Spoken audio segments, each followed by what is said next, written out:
From Kern Government Television, welcome to this week's Kern County Board of Supervisors meeting, originating from the County Administrative Center located at 1115 Truxtun Avenue, Bakersfield, California.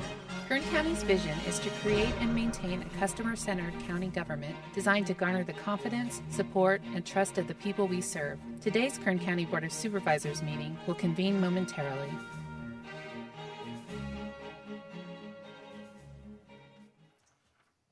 Okay, thank you. Board to reconvene. Good afternoon, Madam Clerk. Would you please call the roll? Supervisor Gleason? Here. Supervisor Scrivener? Here. Supervisor Maggard? Here. Supervisor Couch? Here. Supervisor Perez? Here, thank you, and good afternoon, Kern County. County Council, Ms. Raison, would you please give a report on actions taken in closed session? Good afternoon, Madam Chair, members of the board. Today you met in closed session on items 65, 66, and 67, and there is no reportable action. Okay, thank you very much. Again, as mentioned during our 9 o'clock board session, the County of Kern has consistently provided notice that as a result of the declared federal, state, and local emergencies due to the COVID-19 pandemic, and in light of the governor's order, the Board of Supervisors meeting is not physically open to the public. Testimony and general public comment could be given through email and telephone to the clerk of the board prior to today's meeting. We will begin by considering the consent agenda. All items listed with a capital C, capital A are considered to be routine and non-controversial by county staff. Consent items will be considered first and may be approved by one motion if no member of the board or public wishes to comment or ask questions. If a member of the audience wishes to comment or ask questions regarding an item or items on the consent agenda, they may do so prior to a vote being taken on the consent agenda. A member of the board may remove any item from the consent agenda, and it will be considered in listed sequence with an opportunity for any member of the public to address the board concerning the item before action is taken. A member of the public may also comment on any closed session item. Consent matters are listed in your agenda for PM session, and they include, well, they begin on page 3. Is that correct, Madam Clerk? That's correct. On page 3, item 5, page 4, items 6 and 8 through 10, on page 5, items 12 through 14, on page 6, items 15 through 19, on page 7, items 20 through 25, on page 8, items 26 through 32, on page 9, items 33 through 39, on page 10, items 40 through 47, and finally on page 11, items 48 through 55. Are there any I have one correction to read into the record. Madam Chair, item 10, under Planning and Natural Resources Department, the department has requested that item be pulled from consent and heard in its normal numerical sequence. number 10? Yes. Thank you very much. Are there public comments submitted on our consent agenda items?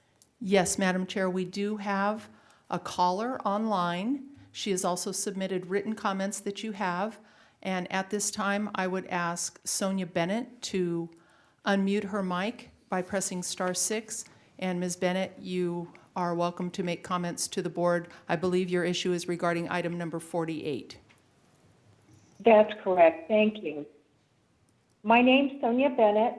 I'm a District 2 resident, and I'm requesting you to pull item number 48. Is concerning hiring of a retired county employee. I feel there's questions in regards to this item that was not answered within the board letter,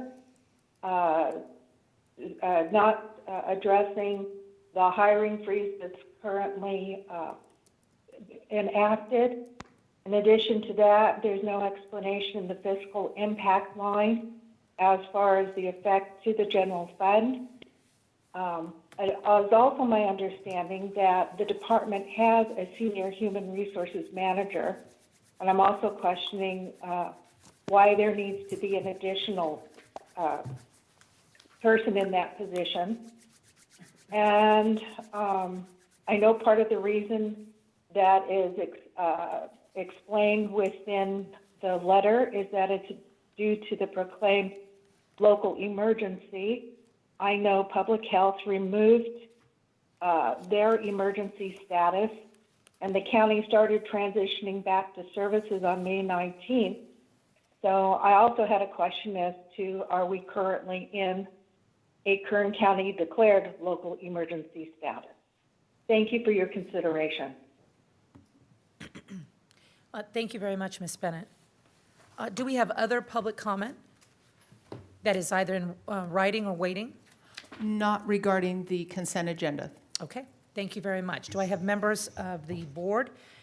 Please recall that number 10 has been removed and will be considered in its listed sequence. I would ask my colleagues for direction on your wishes. Gentlemen.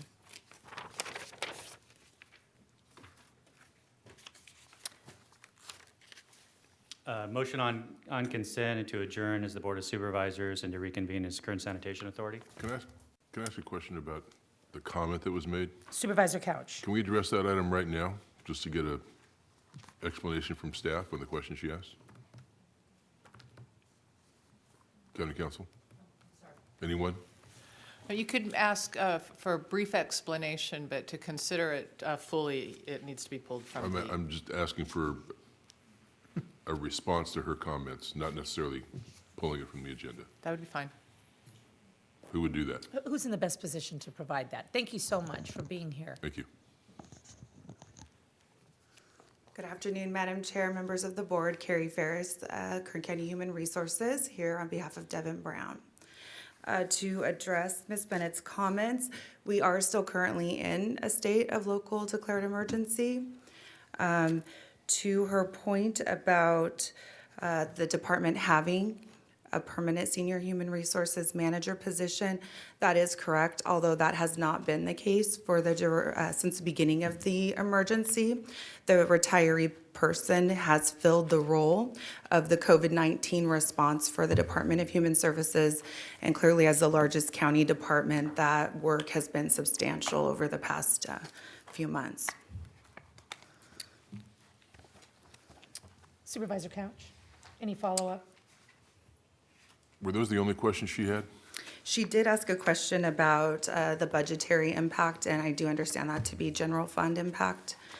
And that's the extent of what she indicated as it relates to upcoming plans to furlough or lay off staff. She is correct that if that were to be the case for the county, the retiree positions would be the first to end before we move into any formal reduction in force plan. Okay, thank you. You're welcome. Thank you, Supervisor Couch, and thank you for your input.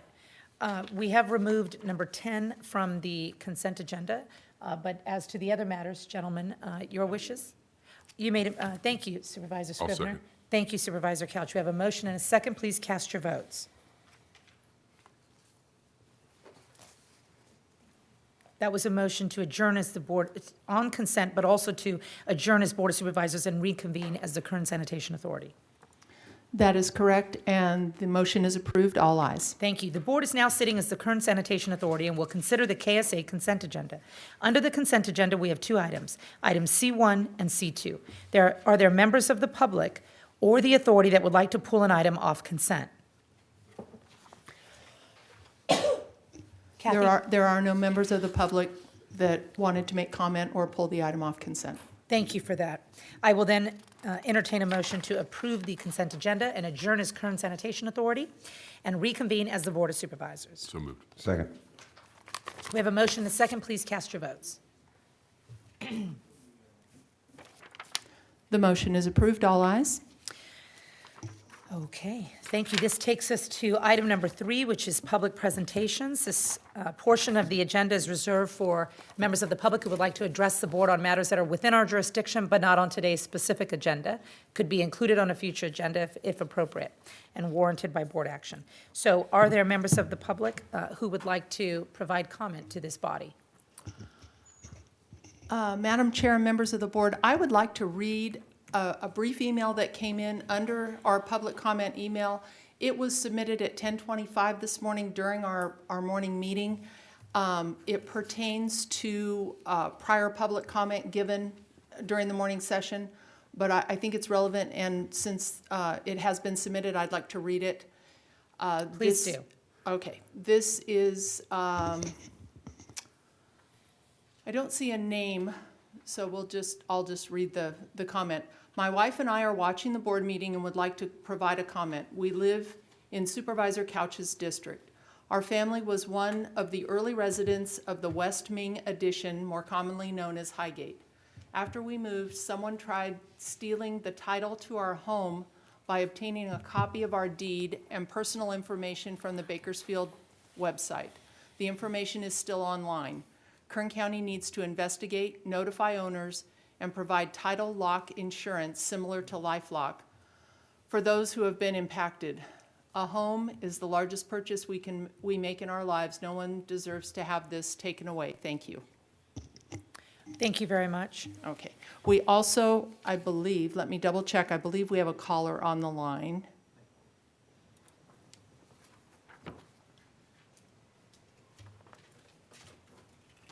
Yes. Thank you. We do not have a caller on the line. Okay, So thank that is you. the only public comment. Thank you. Thank you very much. I appreciate that. That closes out the public presentations portion. Yes, it does. Okay, fabulous. We're going to move along. Supervisor Couch. Can I refer the item that you just read, or it was an email? It was an email, and you will be provided with a copy of the email. I just received it online. Okay, I'd like to get that over to County Council, see if she could do something with that. Thank you. You bet. Do we need a vote on that matter? No. Thank you, Supervisor Couch. We're going to move to board member announcements or reports. Colleagues, your wishes? Okay, seeing none, we're going to move to item number 7. This is a request from the County of Kern for a street name change from East Cedar Street to Bob Hampton. In the unincorporated area of Taft, Environmental Review General Rule, Section 15061B3 of the State CEQA Guidelines. Ms. Oviatt, the floor is yours. Thank you. Good afternoon. I'm here today with Craig Murphy, Assistant Director. This matter is actually a staff-initiated planning and natural resources item. It was brought to the attention of the department by Supervisor Scrivener in the city of Taft. It is the consideration, as noted, of the renaming of this portion of East Cedar Street in the unincorporated area. This street does extend into the city of Taft, and we have coordinated with them. They do intend to consider this matter of renaming after your board's action. Mr. Hampton passed away May 13th, 2020 at the age of 82 suddenly. He was a lifelong Taft resident and booster for the community in Kern County. With his master's degree in education, he taught high school for over 20 years before owning and operating Westside Waste Management for 38 years, which is located on East Cedar Street in Taft. His contributions to the community as an advocate and champion of the quality of community life included starting the Westside Healthcare Foundation, spearheading the Taft's Oil Workers Monument, organizing community events, and supporting the local Chamber of Commerce. We did do the requisite public notice. You have an addendum which includes the responses for the notices that we sent, asking people their opinions of this to rename this portion of the street to Bob Hampton Road. You have 3 ballots in favor of the name change, including from the Taft Union High School District, who points out that Mr. Hampton was a proud Wildcat alumnus and believes this is a great idea. 1 ballot was in opposition. 1 ballot had no comment because they believe that their road is in the city of Taft. Additionally, during today's public comments, you will hear a voicemail message from Sherry Horn, Executive Director for the Taft College Foundation, in favor of the street naming. We also included 1 anonymous call from a person opposed. Staff believes that this is an appropriate coordination effort with the city of Taft, and our recommendation is that you adopt resolution and make findings as recommended by staff, not to become effective until the City Council of the City of Taft adopts a resolution approving the name change for the portion of Cedar Street located under city's jurisdiction, and the Kern County Public Works Department provides written confirmation of new street sign installations. And the name at that point would become Bob Hampton Road. That completes my presentation, and I'm available for questions. Thank you, Ms. Oviatt. Do we have members of the public who would like to provide input? We do. We have 1 voice message that we will go ahead and play now from Sherry Horn-Bunk.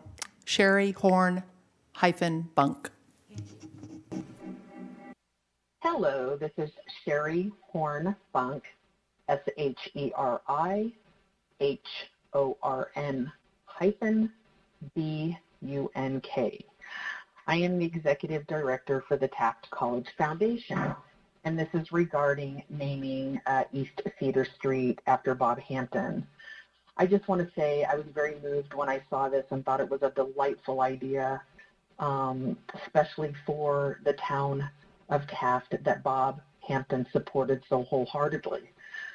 Bob was the Taft College Foundation's executive president for my entire tenure, and I've been at Taft College almost 11 years.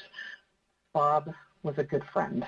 He was kind and supportive and a mentor to me, and we all at Taft College miss him dearly.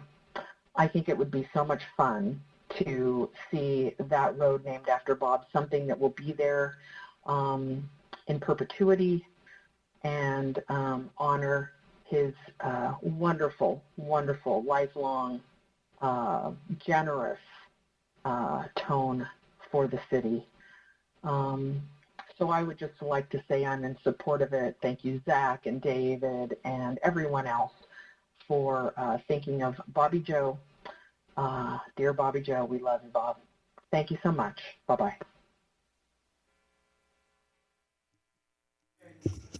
And that is all the public comment we received. Okay, anything in writing, Kathy?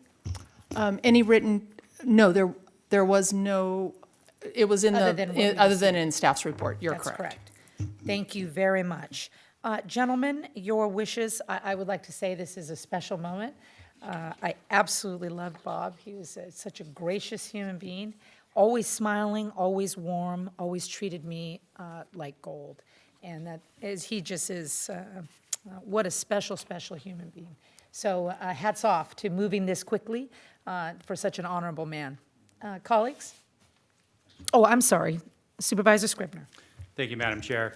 I think that this is a really a special, appropriate way for us to honor Bob Hampton's legacy. He meant so much to the West Side and to Kern County in general, just always with a servant's heart and his generosity and his love for the West Side and its people was very evident each and every day as he conducted himself in a lot of different capacities, served in so many different ways. I want to thank Ms. Oviatt particularly for moving so quickly on this. I called her after speaking with the city manager of Taft, and she had this teed up and ready to go within, it seemed like within a matter of hours that you were already moving forward on it and had it ready for agendized for today. And so thank you for that. I know it's going to mean a lot to Bob's family and a lot to the community of Taft. And also want to thank our friends at the city of Taft for reaching out to me and proposing this idea. And so we look forward to them approving it for their section of the street as well. And so I know that all of my colleagues know Bob well, and I'm sure Dave would have some comments about this because he represented Taft for quite some time as well. And so I look forward to your support, and we look forward to the city of Taft doing their portion, and then we can have this testament to Bob's legacy. Thanks so much. I'll make a motion on staff's recommendation. Thank you, Supervisor Scribner. Well said. Supervisor Couch. I'll second, and I made a lot of comments shortly after Bob passed, but I would say I would give just about anything not to have this on our agenda today. But I'm happy to second the motion. Thank you. Thank you, Supervisor Couch. We have a motion and a second. Please cast your votes in honor of a dear friend, Bob Hampton. The motion is approved. All ayes. Thank you. I'm going to move to item 10, which was pulled from consent. It is a request for a letter of opposition to listing the western Joshua tree as a candidate for threatened species under the California Endangered Species Act by the California Fish and Game Commission. This is under our planning department, so Ms. Oviatt, the floor is yours. Thank you. This is a request for a letter to the California Fish and Game Commission. They are taking up the issue of creating the western Joshua tree as a candidate species under the California Endangered Species Act at their June 24th, 25th agenda. As you know, your board is not meeting next week, and your next board meeting is June 30th. We therefore have placed this on here because we believe that this listing, which is being proposed by the Center on Biological Diversity and supported by the Sierra Club, they want to list it because this species happens to be affected by climate change. This would be the first species ever listed because of climate change impacts. We have submitted to you with this letter, a letter of opposition also from the San Bernardino County Board of Supervisors from Robert Lovingood. His district would be most impacted by this. Both of this letter as well as the congressional letter signed by the 6 congressional representatives, including the leader, Kevin McCarthy, points out that this would impede economic development, and there are thousands of acres of Joshua trees protected on federal lands. The Kern County draft letter, which I provided to your board, also points out that they are actually not being threatened by development in Kern County. Most of our lands do not have water, and therefore they're not slated for development. The wind and solar companies are very careful about how they site. In addition, your board requires mitigation. The developers of wind projects have actually bought significant Joshua tree woodlands as replacement mitigation for their projects in the city of Lancaster, which has an extensive Joshua tree woodlands preservation area.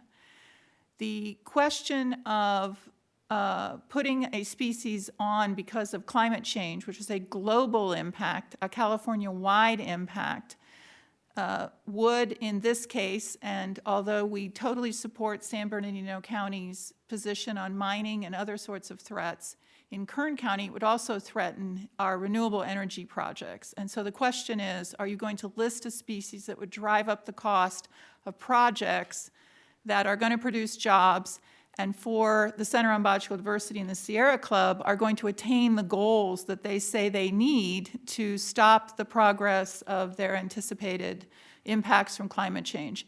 We do not believe it was warranted for listing. The U.S. Fish and Wildlife Service declined to list it in 2019 after evaluating a petition to list submitted in 2015. We have taken it off consent today also to bring to your attention a Sierra Club letter from Stephen Montgomery. Mr. Montgomery actually is unable to speak today at 2 o'clock. He had another appointment. His request was that you table this matter so that he could address with you, it's unclear how, but he can address the matter with our elected leadership. They believe that he also referenced the Center on Biological Diversity's press release, so I've printed that out for your benefit as well.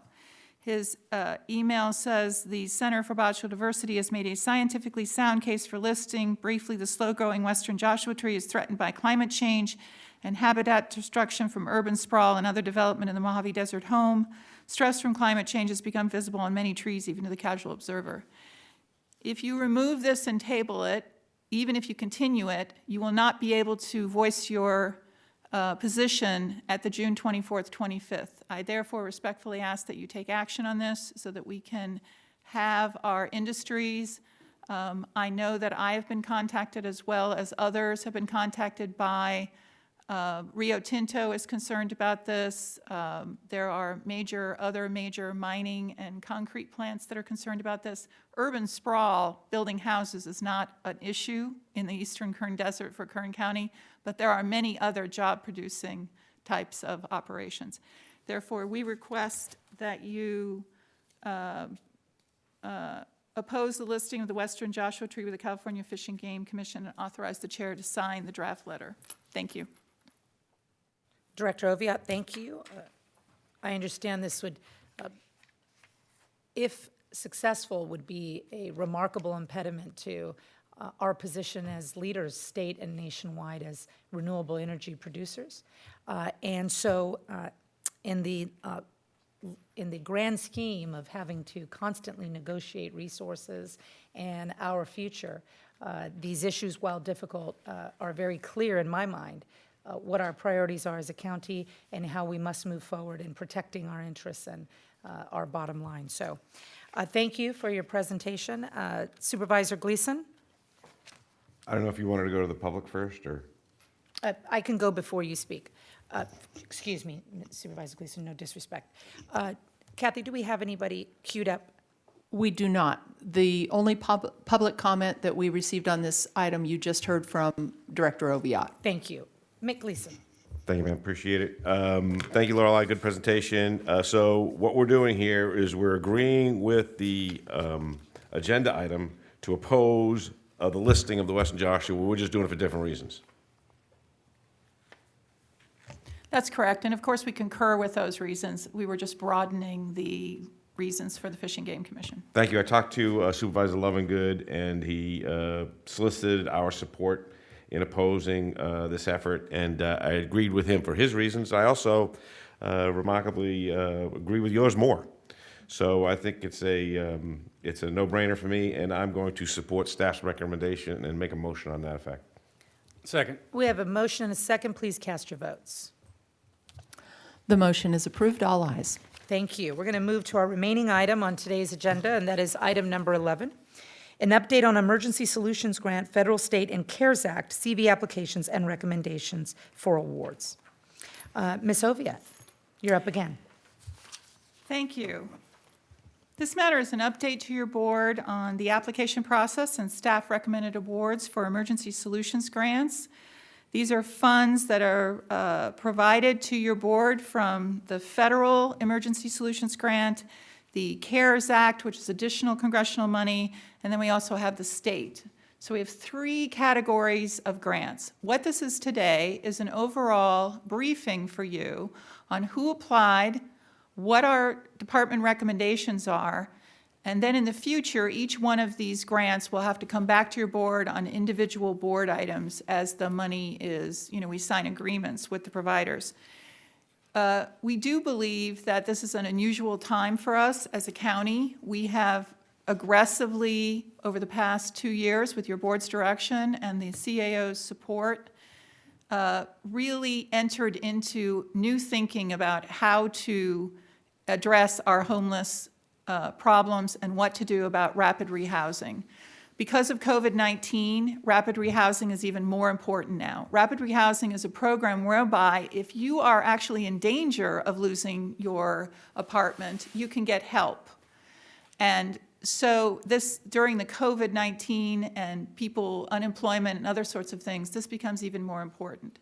So we have, with this particular group of grants, we actually did a much more robust outreach. And I want to acknowledge my staff, Catherine Vasquez, who is the head of our housing program.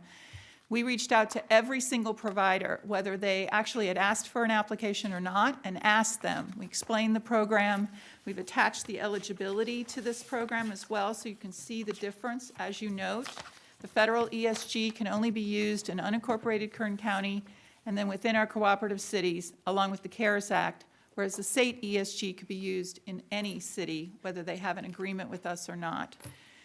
In addition, we looked outside of Bakersfield. We looked at some of our Kern River Valley challenges, Eastern Kern, Delano, West Side challenges, to see what we could do to talk to those providers. To say that there are complicated rules, I'm sure your board understands that. For example, only so much can be put into shelter, only so much can be put into other sorts of uses.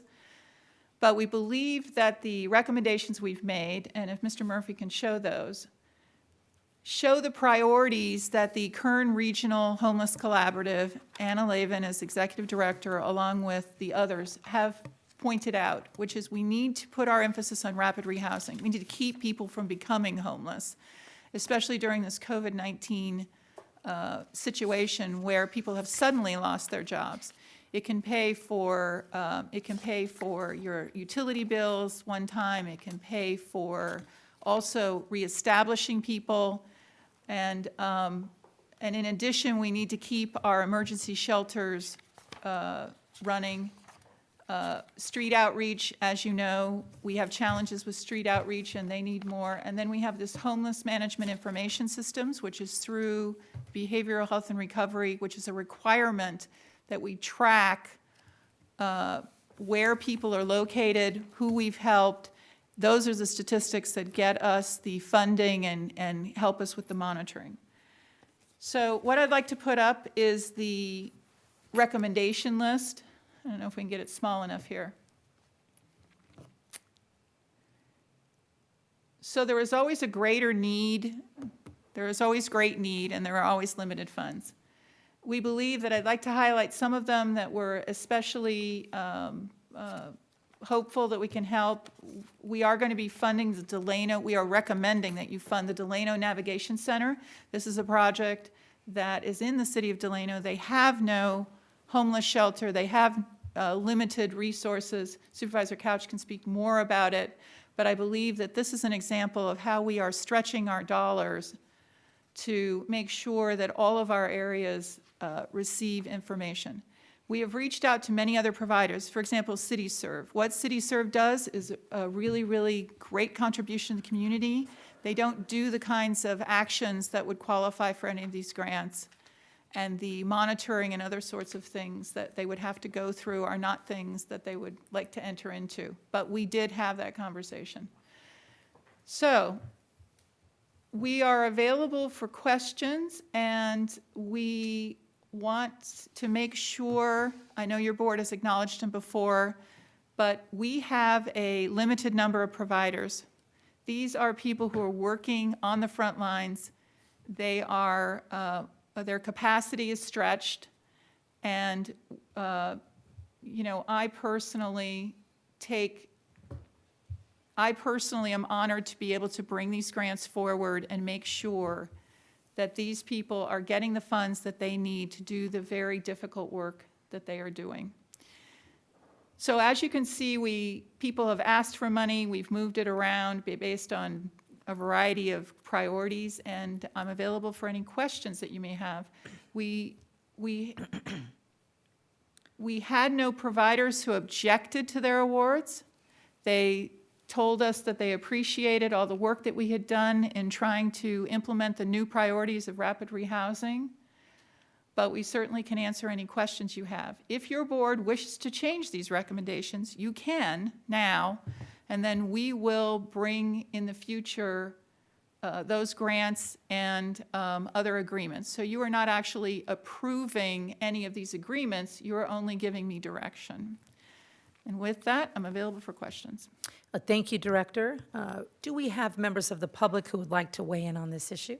We do not. Okay, either in writing or waiting to be heard, or voicemail. Right, Thank correct. you very much. I would return then to my colleagues. Supervisor Gleason, is that from this go-round or last? Okay, thank you. Colleagues, if you don't have comments or input, I would entertain a motion, and I want to say thank you for your succinctness in, and I mean in getting all of this together, not just in your report, under really trying circumstances. You're greatly appreciated. Colleagues? Motion to receive and file. I'll second, and thank you very much for including the city of Delano. They're excited about that. We are Very too. good. Thank you. Very good. Thank you. We have a motion and a second. Please cast your votes. The motion is approved, all ayes. Okay, as we have previously said, we would be here 50% of the time, socially distancing, and so we will not be here next week. We are doing generally two Tuesdays a month, and so we will not be here next week. I would entertain a motion to come back on June 30th to continue the great work of the people. So moved. Thank you, David. Adjourned.